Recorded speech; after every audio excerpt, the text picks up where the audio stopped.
മുത്താരമ്മയുടെ പിറന്നാൾ വല്ലതാണോ? അയ്യോടി അമ്മച്ചിയെ, അനിയത്തിക്ക് പറ്റിയ ആങ്ങളെ തന്നെ. എന്റെ പിറന്നാളും പക്കനാളും ഒന്നും അല്ല. ഇന്നെന്റെ സുന്ദരി കൊച്ചിന്റെ കല്യാണം ഉറപ്പിച്ച ദിവസല്ലേ, അതിന്റെ സന്തോഷത്തിലാ ഞാൻ പായസം ഉണ്ടാക്കിയത്. എന്നിട്ട് എന്റെ പങ്ക് എവിടെ? അയ്യോ, ഞാനത് മറന്നു. ഇപ്പൊ കൊണ്ടുവരാമേ. ഇത് കുടിക്കുമോളെ.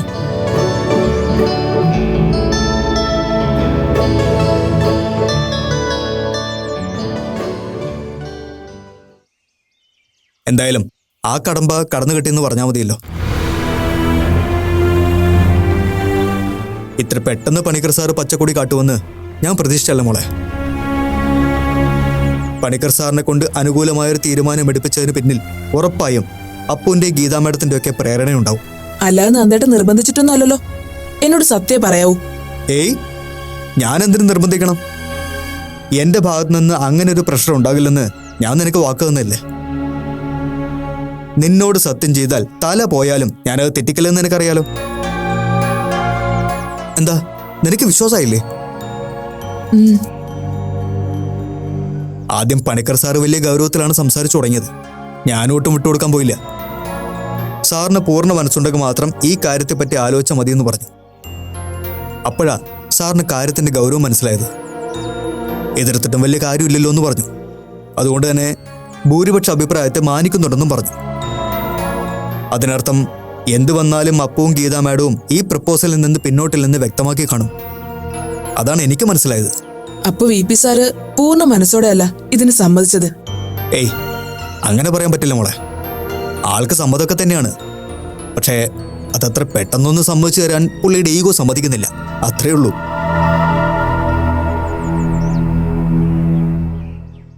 ദാ, ചൂട് കൊണുമ്പോ കുടിച്ചാട്ടെ.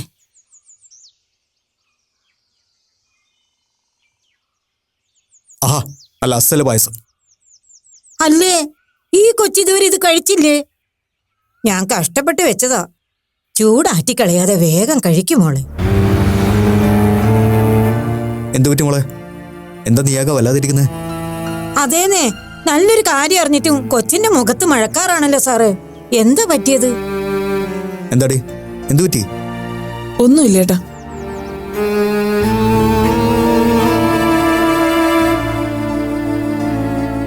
മോളാകെ സങ്കടത്തിലാണല്ലോ. പായസം ഒന്ന് രുചിച്ചു നോക്കിയിട്ട് പോലും ഇല്ല. സാരമില്ല, മുത്താരമ്മത്തെ കൊണ്ടുവച്ചേക്കെ. കുറച്ച് കഴിഞ്ഞ് അവള് കുടിച്ചോളൂ.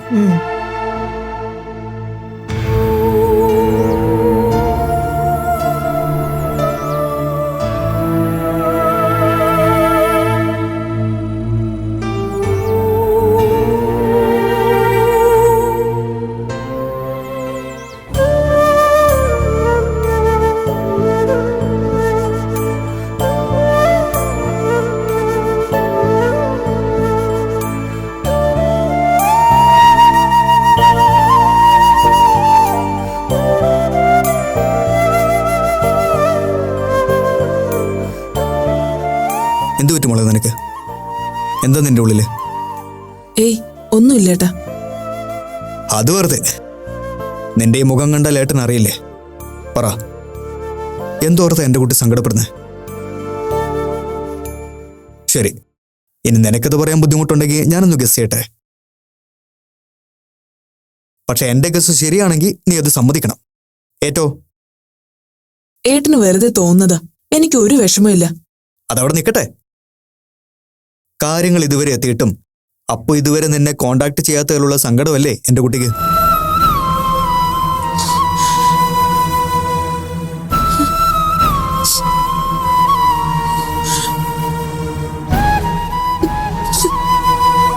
അയ്യേ, നീക്കറിയാ എന്താടി ഇത്? നീ ഇത്രയ്ക്ക് പൊട്ടിയായിപ്പോയോ? അപ്പോനും നിന്നോട് സ്നേഹമില്ലാഞ്ഞിട്ടാ വിളിക്കാതിരിക്കുന്നെന്നാണോ നിന്റെ വിചാരം? സ്നേഹക്കുറവില്ലെന്ന് എനിക്കറിയാട്ടാ. എന്നാലും ഒരു തവണയെങ്കിലും ഇതൊക്കെ പറയാനെങ്കിലും അപ്പൻ എന്നെ വിളിക്കായിരുന്നു. യെസ്, വിളിക്കായിരുന്നു. പക്ഷെ വിളിച്ചില്ല.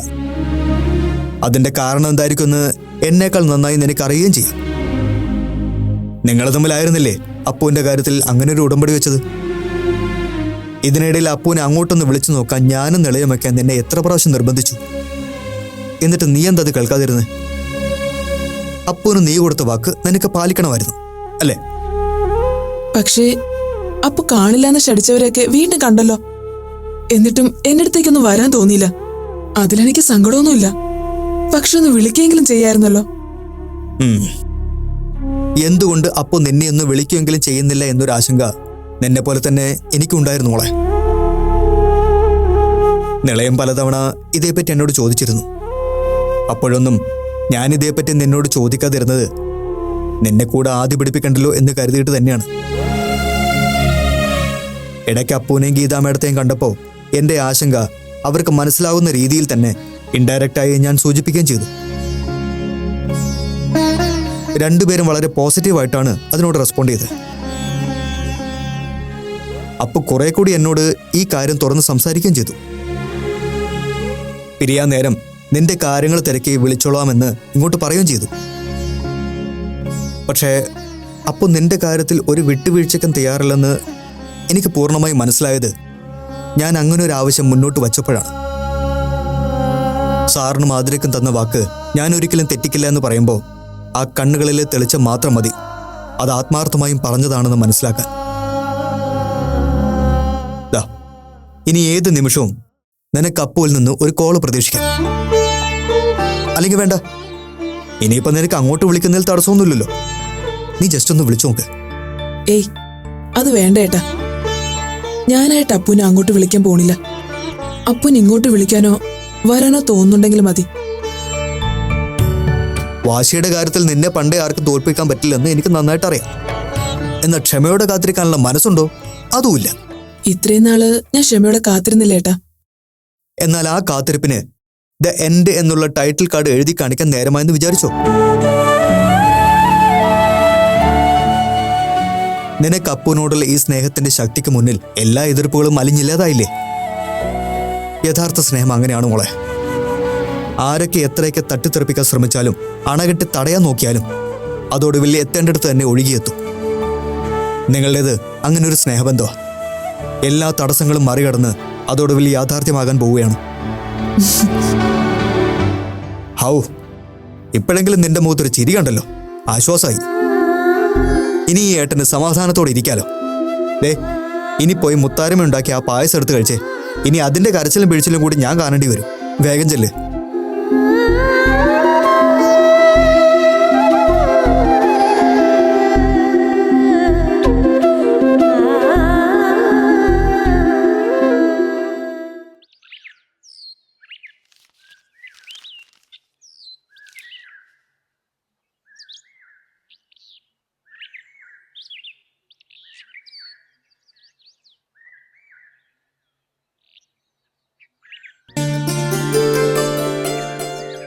അപ്പോ താൻ പഠിക്കുകയാണോ? ഏയ് അല്ല, അമ്പുമാമൻ ഇറങ്ങാണോ? ആ, വൈകിട്ടേ കൊല്ലത്തൊരു പരിപാടിയുണ്ട്, പബ്ലിക് ലൈബ്രറിയിലെ. ട്രെയിൻ പിടിച്ചാൽ കൃത്യസമയത്തോടെ എത്താം. ഇന്ന് അവിടെ തങ്ങി നാളെ ഞാനിങ്ങ് തിരിച്ചു പോരും. പിന്നെ ചിലപ്പോ ഒരാഴ്ച ഇവിടെ തന്നെ ഉണ്ടാവും. ആ, സമയം കിട്ടുമ്പോ ഇറങ്ങാം. എന്നാ പിന്നെ ആ ഒരാഴ്ച അമ്പുമാമൻ ഇവിടെ നിന്നൂടെ? നിൽക്കായിരുന്നു. പക്ഷേ എന്റെ സമയവും ഇവിടെയുള്ളവരുടെ സമയം തമ്മിൽ ഒട്ടും പൊരുത്തപ്പെട്ടു പോവില്ലെന്ന് അപ്പൂനറിയാലോ. മീറ്റിങ്ങും സംഘടനാ പ്രവർത്തനവും ഒക്കെ കഴിഞ്ഞ് ഞാൻ വീട് പിടിക്കാൻ പാതിരയാവും. ചിലപ്പോ പുലർച്ചയ്ക്ക് തന്നെ അടുത്ത പരിപാടിക്ക് ഇറങ്ങേണ്ടിയും വരും. അതിനിടയില് ഒരു 3-4 മണിക്കൂർ നേരത്തേക്ക് നിങ്ങളെയെല്ലാം ബുദ്ധിമുട്ടിക്കുന്നത് ശരിയല്ല. അതുകൊണ്ട് വീണയിടം വിഷ്ണുലോകം ആക്കുന്നതാ എനിക്കും നല്ലത്, നിങ്ങൾക്കും നല്ലത്. അമ്പുമാമൻ ഇങ്ങനെ പറയുള്ളൂ എന്നറിയാം. എന്തിയാണ്? എടോ, നീ പിണങ്ങണ്ട. എന്തെങ്കിലും ആവശ്യമുണ്ടെങ്കിൽ നിങ്ങൾ ആരെങ്കിലും വിളിച്ചാ വരാൻ പറ്റുന്ന ദൂരത്താണെങ്കിൽ അടുത്ത മണിക്കൂറിൽ ഞാനിവിടെ ഉണ്ടാവില്ലേ? എന്താ, അതുപോലെ? എനിക്ക് അമ്പുമാമന്റെ സഹായം ആവശ്യമുണ്ടായിരുന്നു. എന്താ അപ്പോ? എന്താണെങ്കിലും ധൈര്യമായിട്ട് പറഞ്ഞോ. എന്താണെന്ന് ഇപ്പൊ വ്യക്തമായിട്ട് പറയാൻ എനിക്ക് പറ്റില്ല. ഇന്ന് പാർക്കിൽ വെച്ച് ഞാനൊരു കുട്ടിയെ കണ്ടു. സത്യഭാമ എന്നാ അവളുടെ പേര്. കഷ്ടിച്ച് 10-12 വയസ്സേ ആ കുട്ടിക്കുണ്ടാവുള്ളൂ. ആള് മിടിക്കുക. പാർക്കിലും ആള് കൂടുന്നിടത്തുമൊക്കെ നിലക്കടല വിറ്റ് നടക്കുന്നൊരു പാവം കുട്ടി. അടുത്തുള്ള കോളനിയിലാണ് താമസിക്കുന്നതെന്ന് പറഞ്ഞു. അവളുടെ അമ്മയ്ക്ക് എന്തോ അസുഖമാണ്. അച്ഛനെ കുറിച്ച് ചോദിച്ചപ്പോ കൂടുതലൊന്നും വിട്ടു പറഞ്ഞുമില്ല. എന്തായാലും അയാളെ കൊണ്ടുള്ള സപ്പോർട്ടൊന്നും ആ ഫാമിലിക്കില്ലെന്ന് തോന്നുന്നു. അവൾക്ക് പഠിക്കണമെന്ന് ആഗ്രഹമുണ്ടെന്ന് ആ മുഖം കണ്ടറിയാം. പക്ഷേ അതിന് പറ്റിയൊരു സാഹചര്യമല്ല കുട്ടിയുടെ. അങ്ങനെ ഒന്നല്ല അപ്പു, ഒരുപാട് കുട്ടികൾ, പ്രത്യേകിച്ചും പെൺകുഞ്ഞുങ്ങൾ ഈ സൊസൈറ്റിയുടെ പിന്നാമ്പുറങ്ങളിൽ നിത്യവൃത്തിക്ക് വേണ്ടി അലഞ്ഞു നടക്കുന്നുണ്ട്. പലവിധ ചൂഷണങ്ങൾക്കും ആ പാവങ്ങൾ വിധേയമാകേണ്ടി വരികയും ചെയ്യും. ഇടോ, എല്ലാവരെയും കണ്ടെത്തി നമുക്ക് രക്ഷിക്കാനാവില്ലല്ലോ. അമ്പിമാമന് ഒരുപാട് സന്നദ്ധ സംഘടനകളെ പരിചയമില്ലേ? അതിലാരെങ്കിലും വിചാരിച്ച ആ കുട്ടിക്ക് തുടർന്ന് പഠിക്കാൻ ഒരു സൗകര്യം തരപ്പെടുത്തിയാൽ നന്നായിരുന്നു. ഏതായാലും ഇനി കാണുമ്പോ ആ കുട്ടിയുടെ ഡീറ്റെയിൽസ് ഒക്കെ എടുത്തോ. ഞാൻ ഉറപ്പിച്ചൊന്നും പറയുന്നില്ല, എന്നാലും എന്നെ കൊണ്ട് ചെയ്യാൻ പറ്റുന്നതിന്റെ പരമാവധി ഞാൻ ശ്രമിച്ചു നോക്കാം. ചുരുങ്ങിയ പക്ഷം അവളുടെ പഠിപ്പെങ്കിലും ആരെങ്കിലും കൊണ്ട് സ്പോൺസർ ചെയ്യിക്കാൻ പറ്റുമോ നോക്കാം. അത് മതി. ആ, നന്ദനെ കണ്ട കാര്യം PP നിന്നോടൊന്നിനും സംസാരിച്ചോ? ഇല്ല.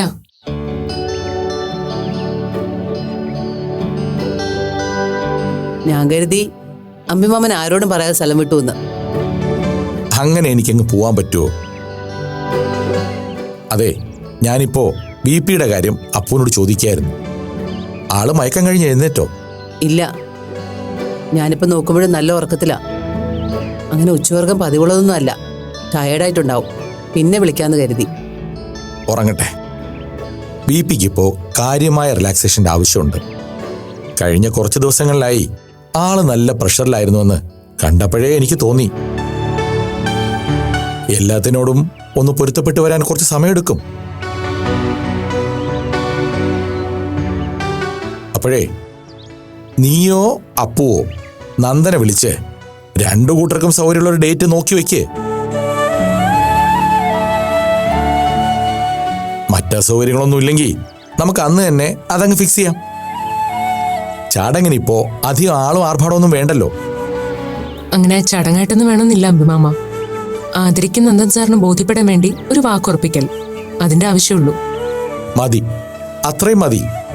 എന്നാലും അത് അതിന്റെ രീതിക്കും ചിട്ടയ്ക്കും ഒക്കെ വേണമെന്ന് നന്ദൻ ആഗ്രഹം ഉണ്ടെങ്കിലോ? അതുകൊണ്ടേ നമ്മളായിട്ടൊന്നും അങ്ങോട്ട് പറയാൻ പോണ്ട. നന്ദന്റെ ആഗ്രഹത്തിന് കാര്യങ്ങൾ തീരുമാനിച്ചോട്ടെ. എന്താ ഗീത? അതെ, അത് മതി. അപ്പോഴേ നിങ്ങൾ സംസാരിച്ച് ഒരു ധാരണയിലെത്തുക, എന്നിട്ട് എന്നെ അറിയിച്ചാൽ മതി. എന്നാ ഞാൻ ഇറങ്ങട്ടെ, ട്രെയിന് സമയമായി. BP-യോടെ ഞാൻ വിളിച്ചോളാന്ന് പറഞ്ഞാൽ മതി. ശരി. അപ്പോ ഇറങ്ങട്ടെ. ശരി.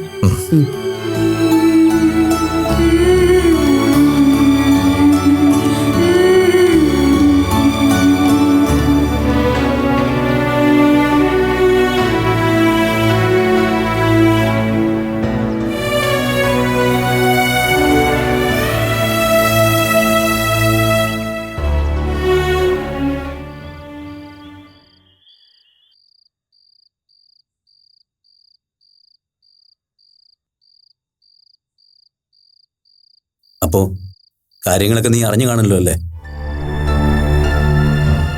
നന്ദൻ വിളിച്ചിരുന്ന? പിന്നെ ഇല്ല. എൻഗേജ്മെന്റിന്റെ കാര്യം BP ഉദ്ദേശിച്ചെങ്കിൽ അതമ്മ പറഞ്ഞു. എല്ലാവരുടെയും ആഗ്രഹം അതാണെങ്കിൽ പിന്നെ ഞാനായിട്ട് എതിരെ നിൽക്കുന്നത് ശരിയല്ലല്ലോ. നന്ദനോട് ഞാൻ എൻ്റെ സമ്മതം അറിയിച്ചിട്ടുണ്ട്. താങ്ക്സ്. നന്ദൻ പറയുന്നത് നമ്മുടെ ഭാഗത്ത് നിന്ന് തൽക്കാലത്തേക്ക് ഒരു കൺഫർമേഷൻ മാത്രം മതിയെന്നാ. വിവാഹം നിന്റെ ട്രീറ്റ്മെന്റിന് ശേഷം മതിയെന്നാണ്. അങ്ങനെ മതിയെന്ന് എൻ്റെ ആഗ്രഹം. ഞാനത് നന്ദൻ സാറിനോട് സൂചിപ്പിക്കുകയും ചെയ്തു. പക്ഷേ എൻഗേജ്മെന്റ് കഴിയുന്ന വേഗം നടത്തണമെന്നുണ്ടായിരുന്നു. അത് പിന്നെ നന്ദന്റെ വിവാഹം ഉടനെ ഉണ്ടാവും. ആതിരയുടെ വിവാഹം കഴിഞ്ഞ് മാത്രമേ നന്ദനൊരു ഫാമിലി ലൈഫിനെ കുറിച്ച് ചിന്തിക്കൂ എന്നായിരുന്നു നന്ദനും ആതിരയ്ക്കും ഇടയിലുള്ള ധാരണ. പക്ഷേ ഇപ്പോഴത്തെ സാഹചര്യത്തിൽ നിളയുമായിട്ടുള്ള വിവാഹം ഉടനെ നടത്തേണ്ടി വരുമ്പോൾ ആതിരയുടെ കാര്യത്തിൽ നന്ദന് ഒരു ഉറപ്പ് വേണമല്ലോ. അതുകൊണ്ടാണ് എൻഗേജ്മെന്റ് എങ്കിലും ഉടനെ വേണമെന്ന് നന്ദൻ വാശി പിടിക്കുന്നത്. കാരണങ്ങളൊക്കെ നന്ദൻ എന്നോട് ബ്രീഫ് ചെയ്തു. അത് ജെനുവിനാണെന്ന് എനിക്ക് തോന്നി. ഡേറ്റും മുഹൂർത്തമൊക്കെ അവരുടെ സൗകര്യത്തിനനുസരിച്ച് നിശ്ചയിച്ചോളാൻ ഞാൻ പറഞ്ഞിട്ടുണ്ട്. ഇനി ഈ കാര്യത്തിൽ ഞാനായിട്ട് മറ്റെന്തെങ്കിലും ചെയ്യേണ്ടതുണ്ടോ? BP എന്താ അങ്ങനെ ചോദിച്ചത്? അല്ല, ഒരു ഗൃഹനാഥൻ എന്ന നിലയ്ക്ക് ഇനി ഈ കാര്യത്തിൽ ഞാൻ പ്രത്യേകിച്ച് എന്തെങ്കിലും ചെയ്യേണ്ടതുണ്ട് എന്നെനിക്ക് തോന്നുന്നില്ല. ഇനിയിപ്പോൾ അഥവാ അങ്ങനെ എന്തെങ്കിലും ചെയ്യേണ്ടതുണ്ടെന്ന് തോന്നിയാൽ എന്നെ അറിയിച്ചാൽ മതി. ഈ ചടങ്ങിന് എൻ്റെ എല്ലാവിധ സഹകരണം ഉണ്ടാവും.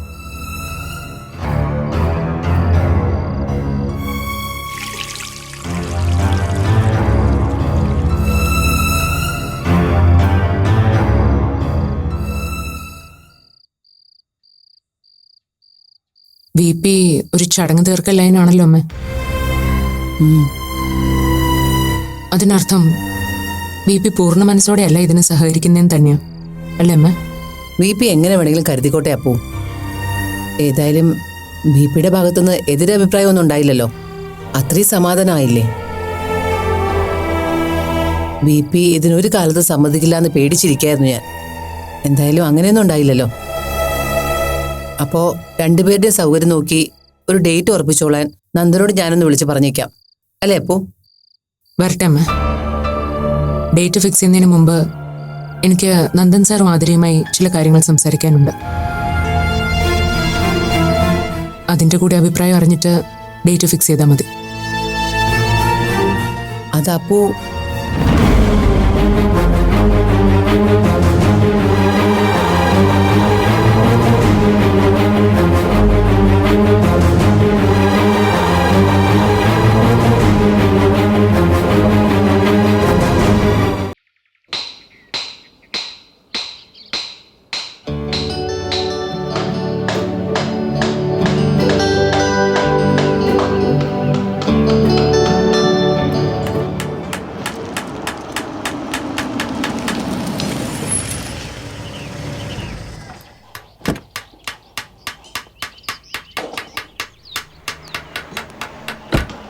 ഞാനിപ്പോ വരാം. ശരി സാർ.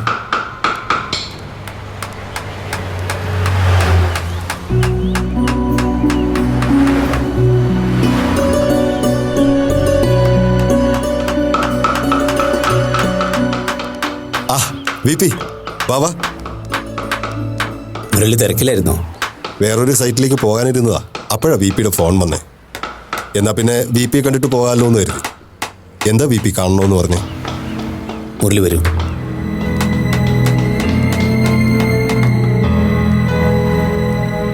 എന്താ VP? അപ്പുവിന്റെ വിവാഹക്കാരിയാ. Very good. ആരാ കുട്ടി? ആ അഡ്വക്കേറ്റിന്റെ പെങ്ങളാണോ? മുരളിക്ക് ആ കാര്യം അറിയായിരുന്നോ? അറിയാം. ഞാൻ ആ കുട്ടിയെ കണ്ടിട്ടുണ്ടെന്ന് പറഞ്ഞാൽ അന്ന് VP ട്രീറ്റ്മെന്റിലായിരുന്നു. ആ കുട്ടി കുറച്ചു ദിവസം VPയുടെ വീട്ടിലുണ്ടായിരുന്നു. അന്ന് അവിടെ വെച്ച് കണ്ടിട്ടുണ്ട്. പിന്നെ അത് കഴിഞ്ഞ് അരുൺ ഭാസ്കറും കൂട്ടരും കൂടി ആ കുട്ടിയെ കിഡ്നാപ്പ് ചെയ്യാൻ ശ്രമിച്ചില്ലേ? അന്ന് ഞാൻ അവിടെ എത്തി ആ കുട്ടിയെ രക്ഷിക്കാൻ ശ്രമിക്കുന്നതിനിടയിലായിരുന്നല്ലോ അവരെന്നെ ആക്രമിച്ചത്. അതിന്റെ പേരിലാണ് നന്ദൻ കേസ് കൊടുത്തതും പിന്നെ ഫിലിപ്പോസ് അപ്പുവിനെയും മാളുവിനെയും കുറിച്ച് ആ പത്രത്തിൽ വേണ്ടാതീനെ എഴുതി പിടിപ്പിച്ചതും. ഓ, അങ്ങനെ ഒരു ഇഷ്യൂ ഉണ്ടായിരുന്നല്ലോ അല്ലേ? അപ്പോൾ നിങ്ങൾക്കൊക്കെ അപ്പുവിൻ്റെ ആ റിലേഷൻ അറിയായിരുന്നു അല്ലേ? ഞാനിതൊക്കെ അറിഞ്ഞിട്ട് കുറച്ച് ദിവസമേ ആയിട്ടുള്ളൂ. ഇനിയിപ്പോൾ വേറൊന്നും ആലോചിക്കേണ്ട VP. അപ്പുവിന് കിട്ടാവുന്നതിൽ വെച്ച് ഏറ്റവും നല്ല ബന്ധമായത്. അല്ല, അപ്പുവിന്റെ എല്ലാ കാര്യം അറിയുന്ന സ്ഥിതിക്ക് അതൊക്കെ ശരി തന്നെ മുരളി. പക്ഷേ അങ്ങനെ ഒരു റിലേഷൻ്റെ ആവശ്യം എന്താണെന്ന് എനിക്ക് ഇനിയും മനസ്സിലാവുന്നില്ല. അങ്ങനെയുള്ള രണ്ടുപേർ തമ്മിൽ ഒരുമിച്ചൊരു ലൈഫ് തുടങ്ങിയാൽ അതുകൊണ്ട് എന്ത് നേട്ടം? അങ്ങനെയൊക്കെ ചിന്തിച്ച എങ്ങനെയാ VP? അപ്പുവിനൊരു കുടുംബജീവിതം വേണ്ട എപ്പോഴായാലും. കുടുംബജീവിതം മുരളിക്ക് തോന്നുന്നുണ്ടോ അതൊരു സക്സസ്ഫുൾ ഫാമിലി ലൈഫ് ആവുന്നു? എന്ത് കുടുംബജീവിതമാണ് അതുകൊണ്ട് അപ്പു ആ കുട്ടിയൊക്കെ നേടാൻ പോകുന്നു? വെറുതെ ഒരു പ്രഹസനം. മറ്റുള്ളവരുടെ മുന്നിൽ നാണം കെടാൻ ഒരു കാരണം കൂടി.